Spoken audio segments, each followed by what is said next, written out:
Hey, everybody, welcome back to our weekly discussion here with Robert B. Davis II, who is the author of Purpose in Form, the necessary basis of all ethics.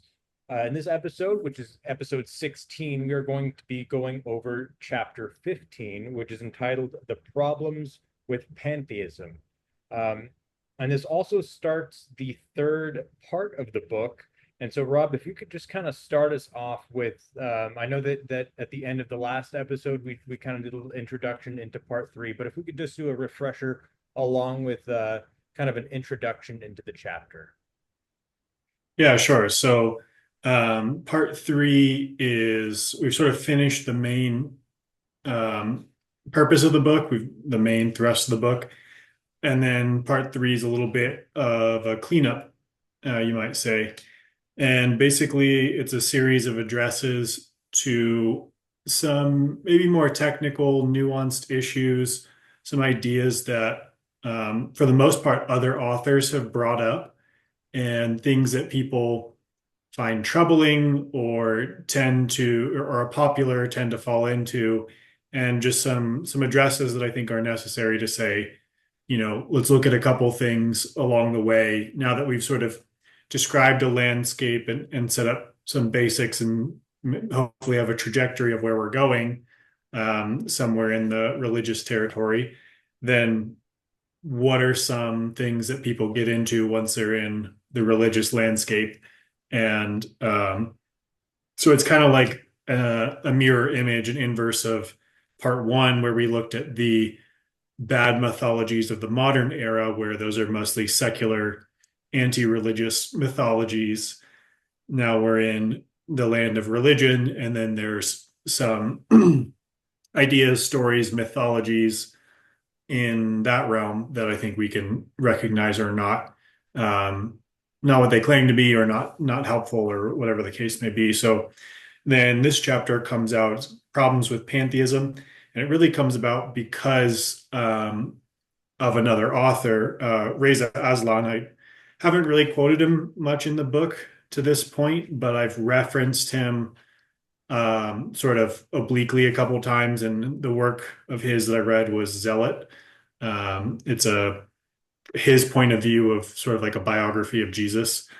And at the end of that book, he goes through and catalogs his view of Jesus and his view of the historical record, and makes his case.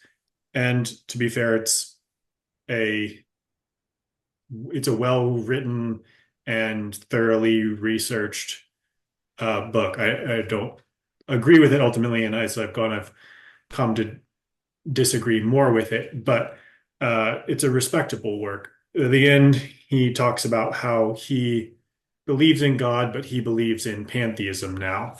And he makes a case for pantheism. And this is something that's also popular, broadly speaking, in the sort of modern spiritual context of an idea of almost an animism, you might say, a view of life as sacred, a view of all the universe as sacred, all material, you might say all creation as sacred, but then they reject the idea of a creator and just say, well, the creation is sacred and the creation is the God that people are talking about. And so this chapter is my response to that issue, and looking at how the philosophy behind pantheism doesn't really add up. And so pantheism is kind of a gateway, or as you're alluding to, kind of an introduction into spirituality without necessarily tying on to a dogmatic belief system of a religion. And so it kind of leaves some room open for individual interpretation rather than saying, okay, there's not only is there divine order, which I guess can be seen on both ends of pantheism as well as religion, but religion is more of a intimate connection, and it seems that pantheism is more kind of I guess, and I think that you speak about this in the chapter. It's more of of speaking about God as the universe rather than, having that intimate relation with God the Father. Um, is that correct in regards to pantheism, or is there Yeah, I a description? yeah, if you are using the term religion to mean connection with the infinite, but a lot of people might say, well, I'm religious, but my religion is pantheism. Maybe not a lot of people, but some people might say that. Or depending on how you use the word religion, that would change.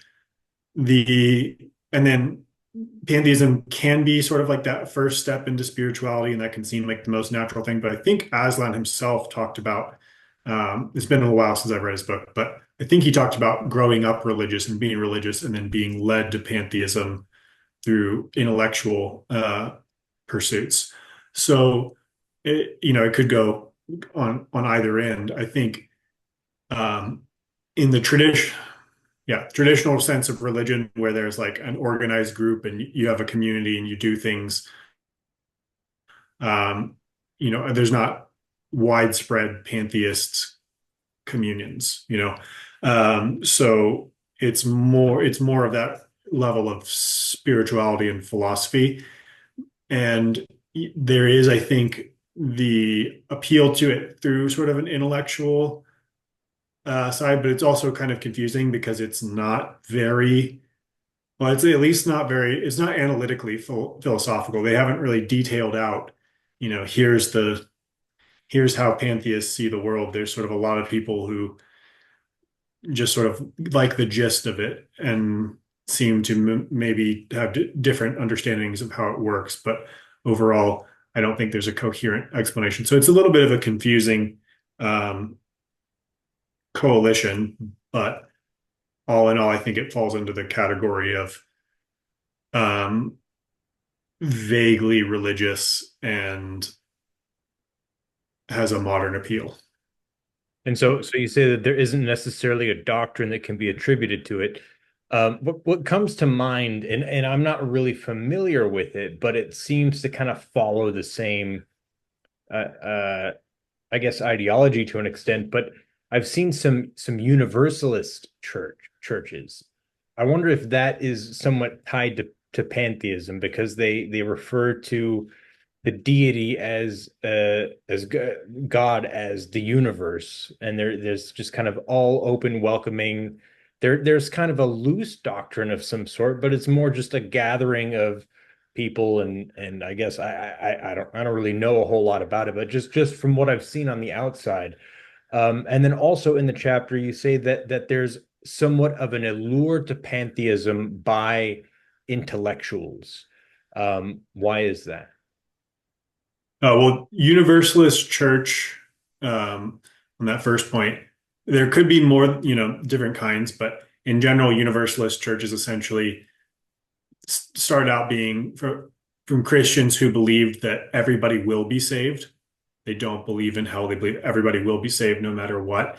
And that was a very liberal stream. And so then that just sort of bled into this generic, like all religions are good, everything's good, do whatever you want, come on, hang out, everything's good.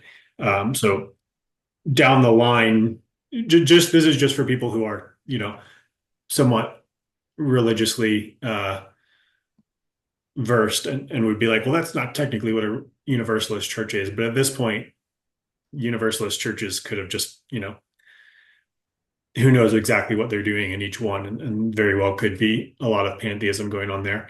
Um, the draw of intellectualism, I think, comes from especially what Aslan points out is he objects to the doctrine of the Trinity, and this is also something common and is had a surge in popularity in the exchange between Christianity and Islam contemporarily.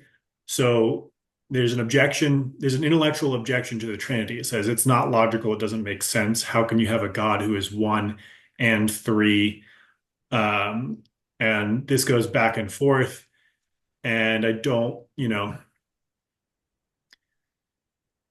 I probably disagree with a lot of apologists and their methods in terms of the Christian side. I mean, and I'm willing to be corrected on this, but my first inclination is just say, yeah, it's not logical and doesn't make sense. Yeah. I mean, the, but I think the idea that God is something that we can comprehend is the real fallacy. Like, well, why wouldn't God be this mysterious union amongst multiplicity that we can sort of see and sort of grasp, but not totally? And I mean, it doesn't bother me that and I don't think it's a threat to God or the Christian religion if to say that, yeah, the doctrine of the Trinity is not primarily logical. You can logically look at a purpose and see, okay, why might it be the case that this is the way that God manifests? And you could give a logical, as I'm trying to do, a logical explanation for the necessity of a mystery and the obviousness of God's uh, essence going, well, I guess there's one essence technically, and whatever, God's being going beyond our comprehension. Like, obviously, that's the case. So, anyhow, the intellectual side of things objects to that sort of core mystery and wants to say, no, no, no, we should be able to understand it. We should be able to nail it down and completely comprehend it. And so, pantheism, among other approaches, has that appeal of saying, yes, you're right. We should be able to understand it. And here's how it really works. And here's how we understand it. And the idea of pantheism eliminates this idea of a separate creator, a separate location, even though that's not the right word because it's a spatial term, but a separate whatever area where there would be this being of God. And then they wouldn't say reduces, but I would say it reduces God to the creation. Now, in the best case, pantheists view it as a living, miraculous creation, and that it is in itself sacred and in itself God. Um, but I do think they ultimately limit the idea of God by doing that. And uh, that makes sense because you would have to limit God in order to think that you have understood God. It's interesting. What comes to mind, I've seen recently on on some social media, there'd be like a meme of one of those graphs, those like IQ graphs, or like it Oh, yeah. in the middle, and it's like I just imagine pantheists or those that are, I guess, suffering from the intellectual barrier of being able to acknowledge a great mystery. They're at the top, and then you've got kind of the hicks or the kind of the well, of course there's a God, just like kind Yeah. of everyone on one side, and then on the other side are like, the spiritual masters of enlightenment that have also identified that there's a great mystery that then there's Right. Right. The yeah stupid side is the same as the wise side, and then the smart people yeah in the middle is, yeah, yeah, yeah. I know what you're talking about. exactly, that's exactly it. So that's what comes to mind in regards to that. And then I think that you also refer to pantheism as, because there isn't that or a very loose doctrine. There is, I guess, that individual ability to fill in some of the blanks.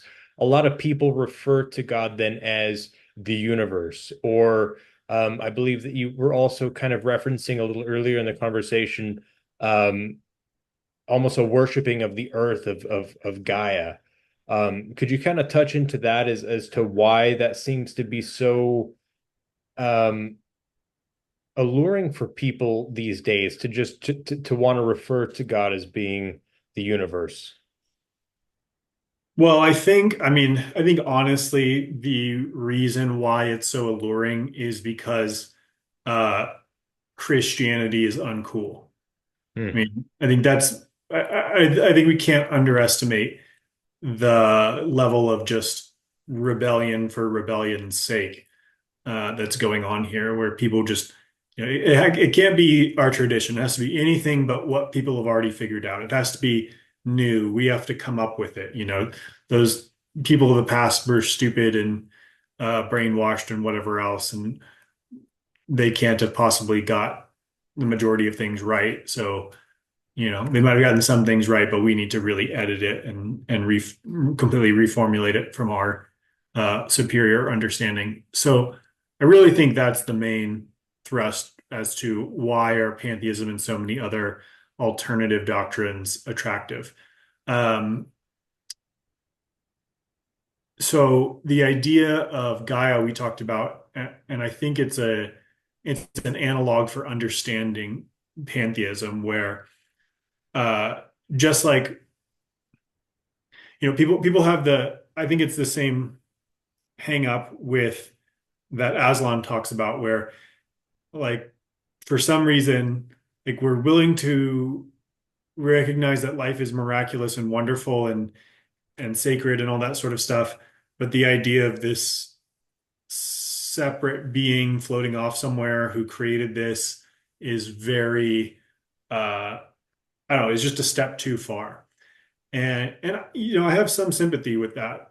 There you can go wrong ways with that, and you can believe, all the heavenly sacredness is out there, and then here the world is terrible and whatnot. And I think the idea of um, a full incarnation and a recognizing of life here as valuable and meaningful is, of course, necessary and important. And there are people who fail to do that, even if their philosophy supposedly or religion supposedly supports that.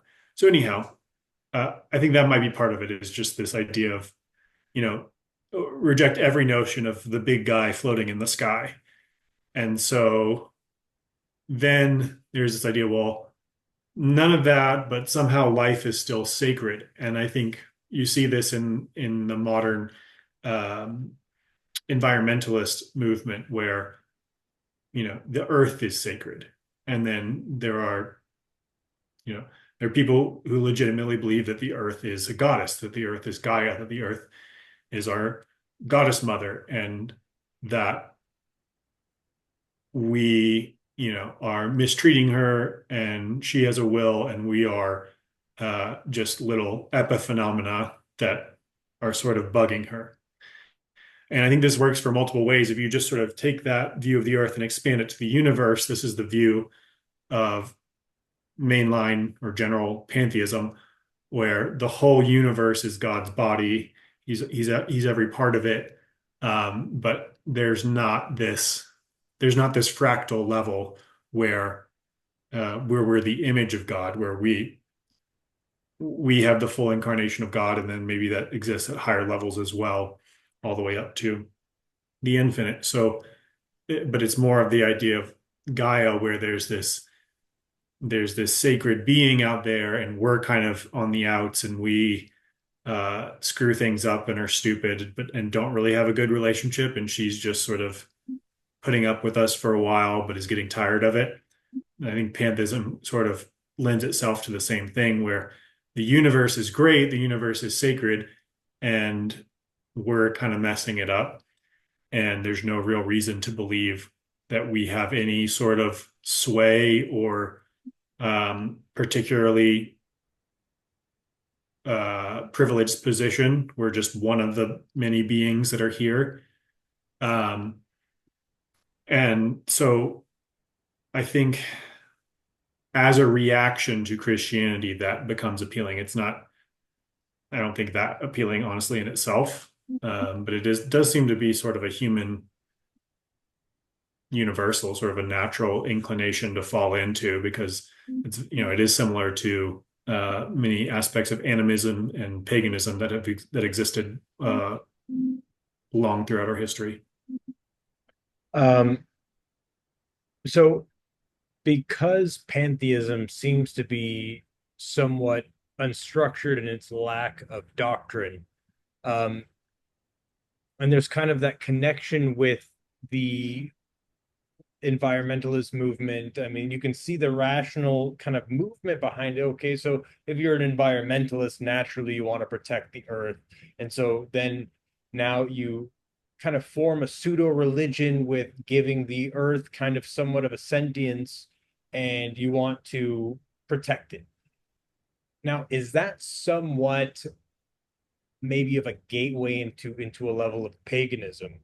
Um, I mean, it's somewhat also similar to what Native Americans thought of the Earth, which I mean isn't. I mean, I would say that on the surface, that's not necessarily a toxic ideology, or it's not necessarily something that would impede the growth of humanity.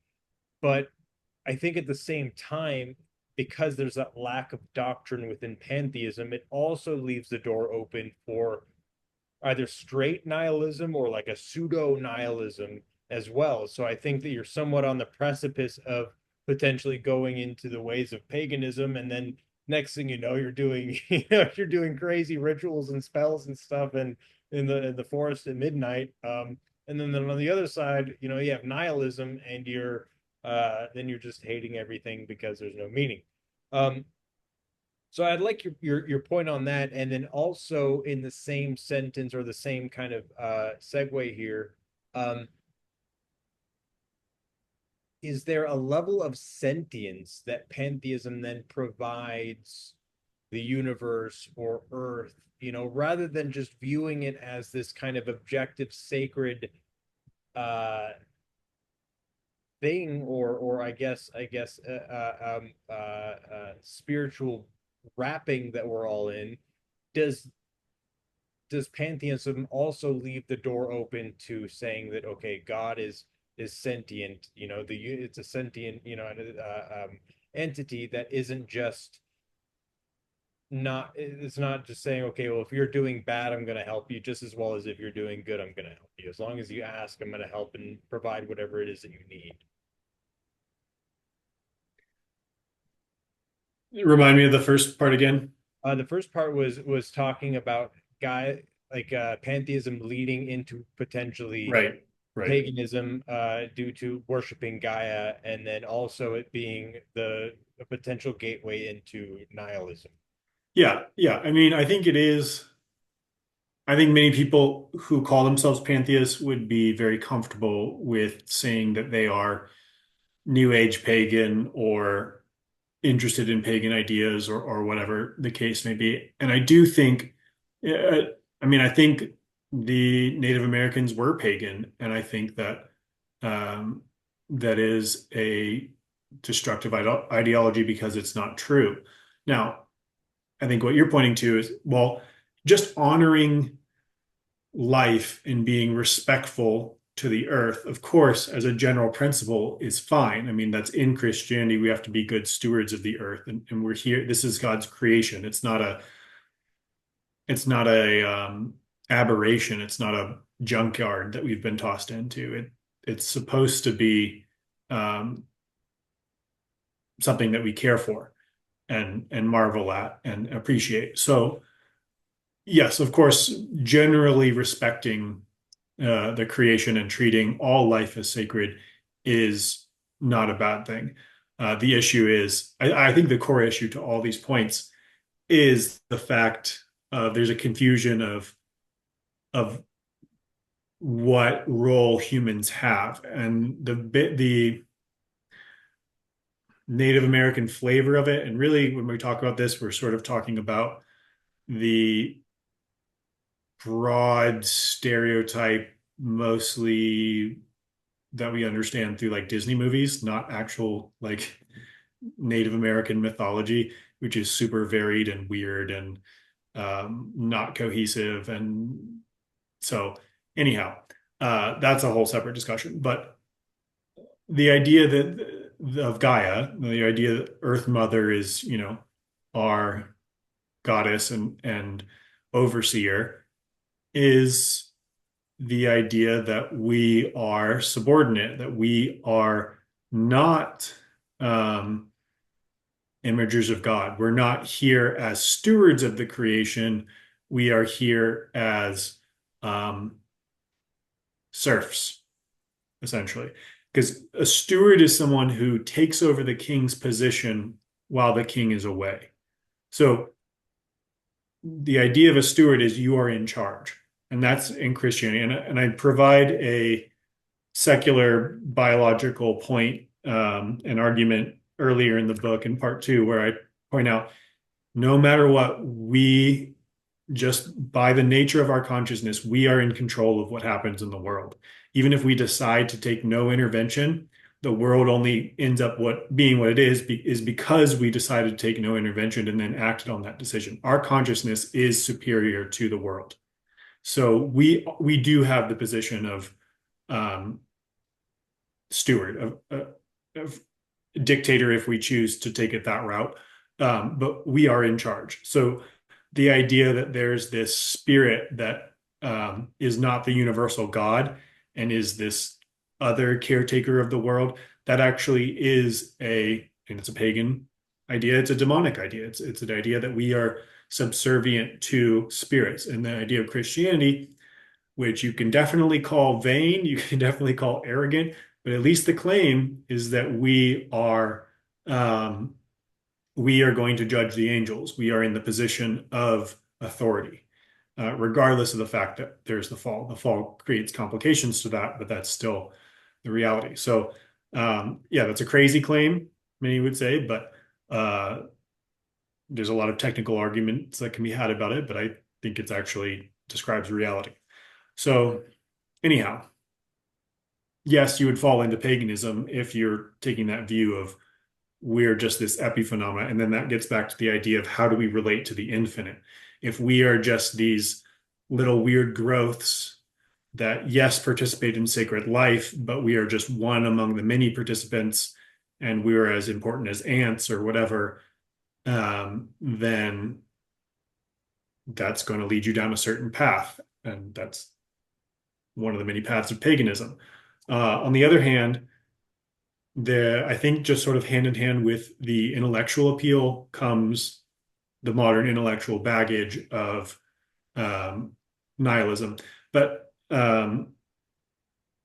more than that, I make an argument in here that the problem with this intellectual approach is that even if you call God the universe, and I don't think that's an inherently blasphemous claim or something like that. I mean, I don't have much problem with saying God is the universe, in the sense that when universe means all of existence, including existence itself, the universe is everything, truly everything. Though I guess it goes beyond things, so you get semantic there. But I think that's fine. But I think the issue is in practicality, when we say God is the universe, we picture in our minds the extent of planets and the stars, and we think, okay, that's God. We miss the fact that we're not really accounting for like the space in between or the the spiritual realm at all. Like anything that we can't see slips our mind. And so inevitably we end up limiting God and saying, okay, God is this infinite physical expanse. Like, yes, it's infinite, but it's still limited by being just physical. Or even if you say, oh, there's a spirit realm and God includes that too. But okay, like, there's always something missing. There's always something more that's not going to be accounted for. And so I think that's the issue with having this intellectual understanding. It's going to pull us back and have us limiting God. And then that takes away the reality of God. And that brings us to the idea that there's no unifying factor, that the infinite is not self-saturating. There's not the fractal connection there. And then we lose the real depth of the image of God part of it. And then even if we're in the midst of a wonderful creation, we can still end up wondering, okay, but are our lives really significant, or there's just this infinite creation where a bunch of stuff is happening and it's cool for a while and then it decomposes and stops and doesn't amount to anything, So the that I think underlie, I mean, that is nihilism. Unless you believe that your individual, starting with thoughts, internal actions, and then external actions proceeding from there, unless you believe that your actions are significant and are going to be judged, then you're in nihilism. Like, I mean, that is what it comes down to. I'm sure a lot of people won't like that idea and will argue against it, but that's just what it is. If your actions are not ultimately significant, then they're not ultimately significant. So that's that. So either if there's ultimate significance in our actions, then that goes beyond the idea of a just infinite expanse of sacred life. There's something greater and something that has reflexive ability, and that something um, takes into account our individual lives and our choices and our thoughts, and um, makes these things meaningful. And once you're in that realm, you're in the realm of the Christian God. I mean, that's just what it comes down to. Wow. Yeah. So it's like it's basically like decaf coffee. It's the idea that there's something beyond, or that there is that divine order, but it's only so much that you can perceive within your five senses. Anything outside of that goes beyond the idea of intellectualism, and therefore isn't real, because then you're going, or isn't real, right? You're going and then into metaphysics, and then they just don't want to dabble in that, and so they're missing the caffeinated aspect of it, which is that great mystery. Right. And that's incredible. You're absolutely right in your answer to the tie-in with paganism. With it kind of it provides a platform for humans to be subservient or inconsequential in the grand story. Like you said, we're on the level of ants. We're just a little uh like a virus on the earth, with our industrialization and our, Yeah. cow farts, so it takes that, the importance of the stewardship of, like you said, while God is away or he's not, we are then here, we have that responsibility to be that level of a caretaker, and there's importance in that. Mhm. Um, you also talk about panentheism as well, briefly. What is the tie-in, or I guess what would be the difference between pantheism and panentheism? Yeah, panentheism, this is a really just technical topic. And the reason it's in there is because Reza Aslan brings it up in his argument for pantheism. And he says pantheism is better than panentheism. Pantheism is the idea that God is creation. And Alan Watts actually uses this to object to pantheism. He says pantheism is not good because it means if you take God, if you just pretend, set up a mathematical equation. You have God, you subtract creation from God, and you end up with void, nothing. Hmm. Not sacred mystery, nothing, but actually nothing. You're saying that those two are the same. God and creation are one and the same. Panentheism is the idea that yes, God suffuses creation, but God always exceeds creation. There's a realm beyond creation, you might say. And so basically, I just reject his argument and say, no, I think it's better to have the reminder that there's always a beyond beyond, there's always a mystery, there's always an exceeding of the infinite of what we can delineate.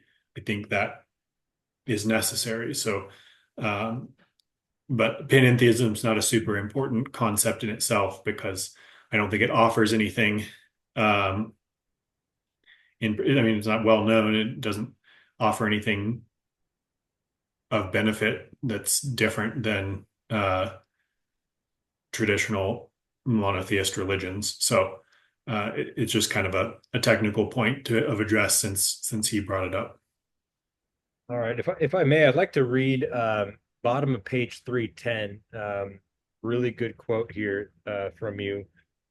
So while pantheism appeals to the intellectual in appearing to preserve the true oneness of God, and in fashionable rebellion against the perceived childish or whimsical nature of a personal God, it actually drives one far closer to nihilism than necessary at best, and does not offer a tenable and cohesive answer to the questions of meaning, purpose, and form in general.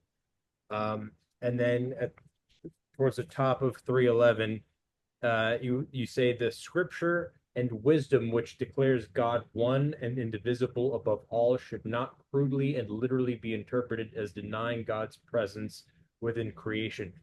So I want to that kind of leads us into the importance of the Trinity, and I think that you also referred to Aslan's I guess I would say objections to that. What is the importance of the Trinity? Right. So, I mean, the Trinity is a mystery fundamentally. It's something that's revealed, recorded in the Bible, but as Christians, take it as like this is a historical thing that people encountered as they went through the experience of coming to know God.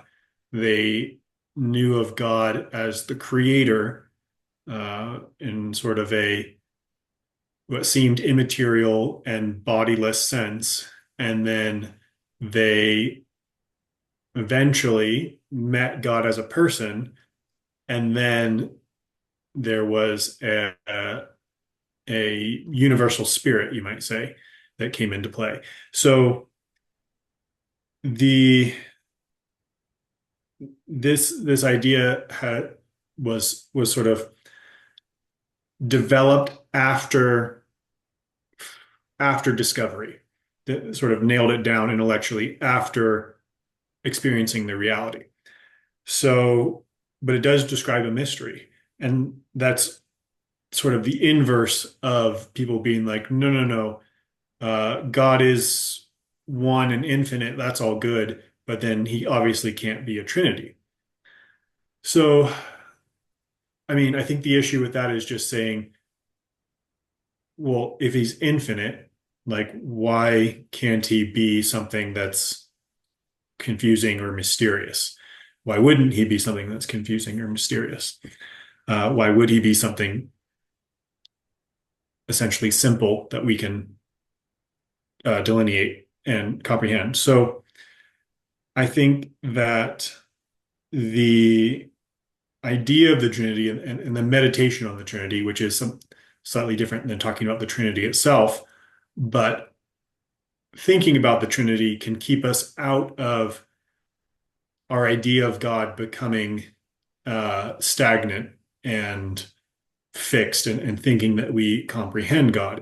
I mean, certainly people can believe that they comprehend the Trinity um, and get caught in that sense. But I think a dynamic uh, reality, a description of a dynamic reality is going to lead people better than a static, uniform, uh, delineated and fully comprehended description of God. So, in that sense, I think that looking at God and thinking of him as uh, not only creator, but incarnate being. And then not only incarnate being that was one time in a particular place, but also universal spirit that fills and upholds pervasively um, all through time and has a relationship with each individual. So that's a lot more explicit. That has a lot more sort of points, even though the points are in seemingly contradicting directions. It's preserving the mystery of an infinite God. Whereas if God is oneness, you either have, okay, that means God is totally separate from creation because creation is obviously differentiated and separate and chaotic and all that stuff. So God must be somewhere else. Or you have sort of the pantheist idea, well, whatever the basic all of creation is God, and there's somehow somehow that's sacred, but then he's not off somewhere else. I mean, within that, you still have to get to the sort of one while also separate idea. So then why not also be fine with the Trinity? But in any case, I just don't find the idea of a dedication to oneness to the point where you deny that God is complicated and mysterious. That just doesn't make a lot of sense to me. And I mean, it's very appealing to an intellectual who is consciously or unconsciously operating under the premise that they can comprehend God. But if you just take a second and think about what the infinite is and what that means, then you should be able to say, oh, yeah, I can't comprehend God. I wouldn't be able to do that. um, so I have this quote in here from Saint Simeon the Younger, and there are a lot of other people in the Christian tradition who would have similar quotes. But this one says, "For the one who has become many remains one undivided, but each part is all of Christ." And I think that's exactly what I've been talking about, the fractal nature, the infinite self-saturation. Um, and any intellectual could come across that and be like, this is stupid. It doesn't make sense. It's obviously contradicting. Like, yeah, yep. But, you know, it is important intellectually to be consistent and to not contradict yourself. That's as a human talking about human conceptions. Once you're talking about God, we can have a debate on whether God exists, but once you've decided God exists and he's an infinite, omnipotent being, I mean, why do we suppose that he's limited by our categories? So I think that's just another category, another realm. That makes perfect sense. It's like, okay, well, you acknowledge the fact that there's a God, but only if that perception of God is able to fit in your limited frameworks of perception. Right. It's like there doesn't leave room for the implications of the infinite, and everything that is around that. And I would say that the Trinity almost helps people in a way conceptualize that um intimacy that we that it rather than saying that God is the separate infinite entity that is not necessarily a part of us, though we are a part of God in a sense that we're in infinite, that we are in the Right. universe. Um, the Trinity provides almost a foundational threading of the meaning in there. Well, if God came down in human form as the Son, as Christ, well, there must be a reasoning behind that. And there must be, and then looking at that as that level of intimacy of God coming down into the trenches with humanity to have that human experience. And then also the Holy Spirit being that light within us that helps guide us through identifying what the necessary purpose is for us having our individual experiences in this realm as well. So you have kind of those three layers that are all a part of the one. And of course, within that, you have to acknowledge the great mystery of well, why? And not necessarily having to have an answer. I think that's a big point of it. It's like it's knowing, okay, there are Christmas presents under the tree, but you don't have to know what's underneath the wrapping paper. Just see the present, get giddy about it, and fully engage in life. Um, during one of the last questions towards the end there, and I know there was kind of a lot, we were talking a little bit about the importance of the sentient nature of God, rather than looking at God as being kind of this objective, impersonal force, but there's meaning and purpose within creation. And so there was a direct intent created by a conscious and sentient presence to then generate creation. Um, what could you kind of talk a little bit about the importance of identifying consciousness within God? Yeah, yeah. So I think this also comes around because, I mean, we went over in the myth of materialism, all the arguments for consciousness not being emergent, not being secondary. So if that holds up, as I believe it does, then pantheists themselves have to answer this question within their doctrine. And, the question is, what role does consciousness play here? And so this maybe answers another point of like, why is pantheism so closely bleeding into modern nihilism? Well, it's because they, you know, they don't really have a integration of consciousness within. They sort of have the modern view of consciousness as, well, we're these beings who can see and experience stuff, but that's just sort of a random happenstance, and the real God is the just the life that's going on, whether we're witnessing it or not. And so once you come to the realization that consciousness is not necessarily localized, consciousness can act independent of space, independent of time, and it's not an emergent property, well, then, I mean, your whole whatever theory or metaphysics you have has to change and has to incorporate that. And pantheism, okay, now you have to deal with consciousness that it is at least non-local and not material based.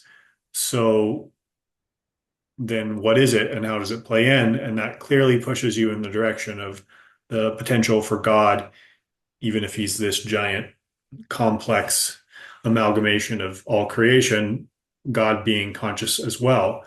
And then it's like, okay, and is he conscious of you? And then that's the more you walk down that road, the more you're going to stray away from direct pantheism because either God's conscious of you or he's not. Either one of those have implications. Um, and then if he is conscious of you, how does he relate to you? How does he feel about you? And then so then you're either in Christianity or paganism on that route. So I think it is a fundamental question: is how do you address the problem of consciousness? And I don't know of much pantheism that has tried to tackle that in any serious way. And I think it undoes pantheism as such. So um, and then in this chapter, that's what leads me into discussing deism, because I think anyone who's holding on to the sort of reasons why they would have liked pantheism, the most likely retreat once you realize, okay, that doesn't really hold up. If you take into account um, consciousness and you've accepted the idea that God is sort of this autonomous conscious being, then you would retreat to deism, which would accept the consciousness of God and his role as creator and overseer of creation, but then you'd assert that he's kind of still aloof and distant, just like the pantheist God. Like a different, just like, oh, I created this thing and that's cool. Well, let me move over here now, right? Yeah, so that's I think that pretty much closes out a good portion of this chapter. It was a shorter one, but I think it was important to identify kind of this trendy pantheistic ideology that seems to be, I guess, growing in popularity. It's just kind of it's that level of trendiness, and it's hard to really, because I think that's the issue that Christianity is in. I guess it's that conundrum of trying to remain, of course it's the truth, and you want to be able to just say, hey, well, it's the truth, that you don't need to necessarily market it in a certain way to make it, Right. but nonetheless, there needs to be kind of that growth within the religion of Christianity to become relevant again and to capitalize on the youth that seems to be trending more towards pantheism and nihilism and just indifference to everything, and then what that does is that causes a lack of engagement with reality, and you're just kind of sucked in by whatever idolatry is in your vicinity. And so, it's not necessarily a criticism for towards Christianity as a whole, but just I guess in the means of people trying to get the message across in an appealing way, and we're seeing that to an extent. Um, there's also a short story that you wrote. I know that we have a couple of minutes left, but I did want to kind of touch on this. I thought it was incredible. You sent this to me yesterday, and of course we all love Star Wars. This short story, or this short description, is called "The True Selflessness and the Fall of the Jedi," and it kind of brings in the idea of the Jedi being selfless and how that's a potential handicap, and then of course the selfishness of the Sith, and their idea of uh allowing the emotions to dwell within you, and kind of encourage that volatility that allows the Sith to uh use the Force, as opposed to um the Jedi that kind of look at everything as selflessness, don't have a personal center, and then just kind of, I guess, in a way, allow the Force to flow through them, and then engage in the will of the Force rather than the will of the individual Jedi. Um, could you kind of speak on that as well? I mean, maybe not necessarily having to tie it into pantheism, because I know that this is somewhat of a different topic, but it is the same in regards to looking at the Force as being kind of this objective creator that doesn't have its own, I guess, sentience or consciousness within it. Could you kind of talk a little bit about that, please? Yeah, I think it does tie in because it's about like the Force is this amorphous, sort of non-understood, distant, I mean, they wouldn't even call it a deity. It's just sort of a thing that happens. Um, and so you could kind of, if you're prone to see it that way, you could be like, oh, it's the mysterious action of a supreme being. But you could also understand it as this sort of impassive ability that just shows up in some people and not in other people. So I think it has that same flavor as the um, pantheism, where it's like not really described very well, and people just sort of have a notion of it, and they kind of like that. And there's maybe a few aspects that they like, and whatever it is. So in that same way, I think I mean it's interesting because there's intermixing and bleeding between George Lucas's theories and fan theories and whatnot, and how the Star Wars canon has developed. But most people, when they talk about the Force, when they look at the Star Wars mythos, they look at it as, the superpower, essentially. And they have, the light side is the whatever, the Avengers or the X-Men, the good guys who use it, and then the dark side is the bad guys who use it. And this what's his name? He goes by Sargon of Akkad. I forget his actual name. Um, Carl Benjamin. He did a video on like why, just I think just for fun, but like why the Jedi are actually evil. And there's this really confusing part of where the Jedi talk about the Sith throwing the Force out of balance. And it's like, well, there's like 100 Jedi and one Sith, and now the Force is out of balance. Like, what are you talking? And they kill the one Sith Emperor, and that brings the Force back into balance when there's only Jedis around. Like, what are you talking about? But I think what makes sense of this and is the best explanation for the larger canon is actually a deeply Christian idea, and I think is a wonderful thing that George Lucas came up with in terms of relating this mythology to us. And it's that it's not that there's a light side and a dark side and that they need to be in balance. It's that what we call the light side, and this is somewhat, I think, something I expand more in the second post. That's part two to that. But the light side is not a side. It's not on one side of the balance scale. It's acting within the realms of morality, of acceptable justice, and then also as much as you can, going beyond and being heroic and virtuous. And the first post is about conceiving of selflessness, and Anakin talks about selflessness, and he describes it as only caring about others. And I sort of take issue with that. And obviously, Anakin's a very flawed character, so it makes sense. But the idea that you are hyper valuing other people and devaluing yourself, I think, is not a heroic, virtuous stance, because then you're just kind of being a masochist. You're like, well, I'll punish me because I'm obviously super bad, but I'll be super, you know, subservient and helpful to even like the worst person in the world.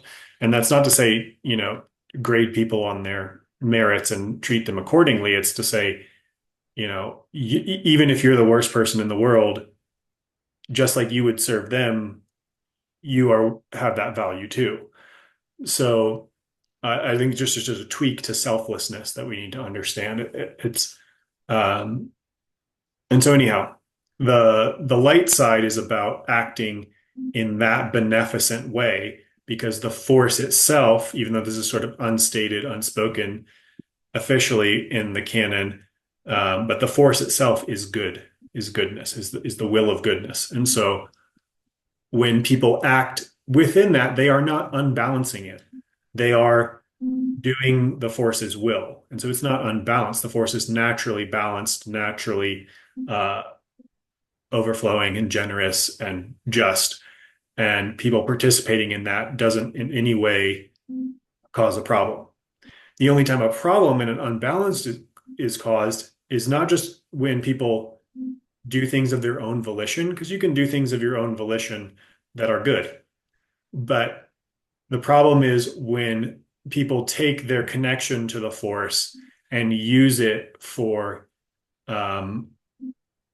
basically use it like we've been talking about, where they view everyone else around them as an NPC and themselves as the main character, and they just do whatever suits them at the expense of other people. So that's unbalancing the force. That's the dark side. And then you can do the inverse of that. It's like, well, when I view myself as the most important person and everybody else is NPCs, that's evil, that's a problem. So therefore, good must be the exact opposite, which is viewing everybody else as of ultimate value and me as of no value. But that first post is me arguing, no, no, that's not it either. That's also a flawed point of view.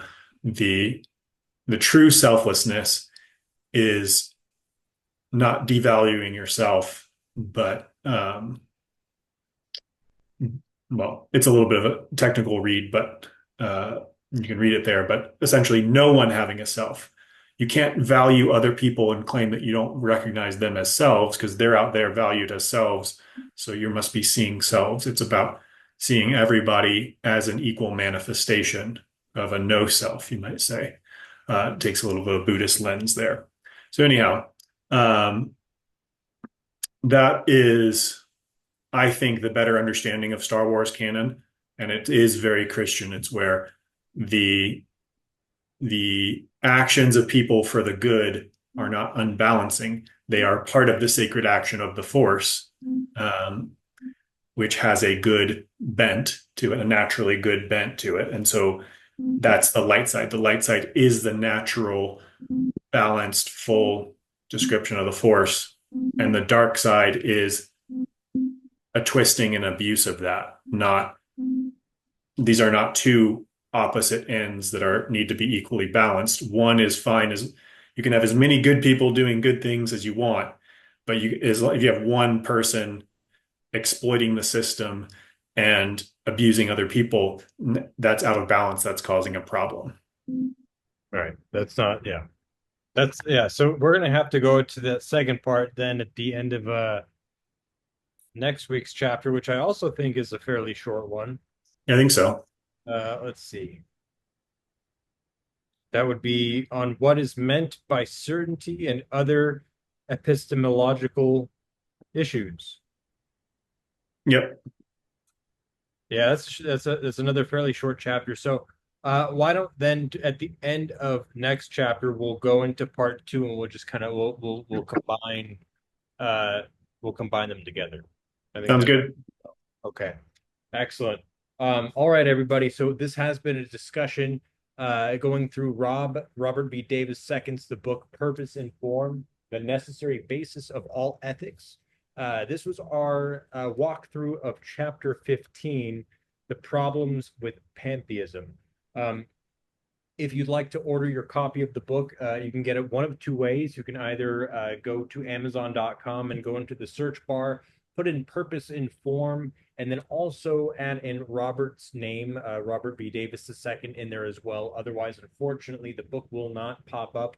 Or a much easier route would be to check out the link below in the description, and then you could just get the book that way. Also, there's going to be another link down there in the description that ties you in with Rob's personal website. You can see all of his list of works, as well as a couple of serials that one serial I think that you've just finished up or you're almost wrapping up with. Yep. It's finished. Finished. It's finished. So we have both of those up there as well. Plus, along with um, the works here that we went over today, I think is also up there on that site that they can follow along with. So if you enjoyed our discussion of part one of this, part two is on there as well, which we will be discussing next week, so you can get a better perspective on there as we go through it. All right, everybody, please, if you enjoyed this conversation, give us a like, leave us a question or a comment down below as well if there's anything that you'd like us to touch on in next week's episode. Otherwise, this has been another incredible discussion with you, Rob, and I'm looking forward to next week. Everybody, God bless, and may peace be with you.